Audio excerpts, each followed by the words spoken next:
દેવઉઠી એકાદશીનો દિવસ હિન્દુ ધર્મમાં ખૂબ જ મહત્વપૂર્ણ માનવામાં આવે છે.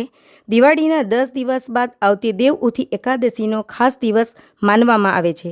ધાર્મિક માન્યતા અનુસાર આ દિવસે સૃષ્ટિના પાલક ભગવાન વિષ્ણુ યોગ નિંદ્રામાંથી જાગે છે અને પોતાનો કાર્યભાર સંભાળે છે.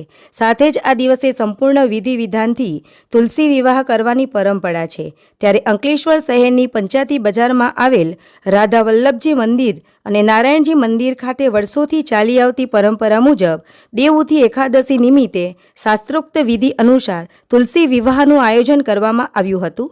આ તુલસી વિવાહમાં મોટી સંખ્યામાં ભક્તો ઉમટી પડ્યા હતા અને પૂજાપાઠ અને આરતીનો લાવો લઈ ધન્યતા અનુભવી હતી.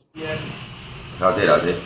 ભગવાને જલંધર જેવા રાક્ષસને મારવા માટે એની પત્નીનું સતીત્વ તોડાવવા માટે ભગવાને જલંધરનું રૂપ લઈ અને એના ઘરે ગયા અને એને સ્પર્શ કર્યો. ત્યારે વૃંદા કહે છે કે તમે કોણ છો? તો કે તમે મને પતિ નથી લાગતા.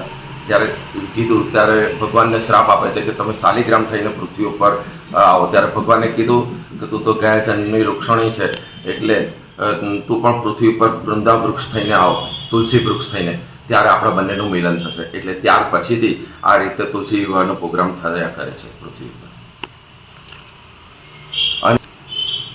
અંકલેશ્વરની અંદર રાધા વલ્લભ મંદિર અને સત્યનારાયણ મંદિર જે પંચાયતી બજારમાં આવેલું છે, ત્યાં ઘણો વર્ષોથી આ પરંપરા અપનાવાય છે.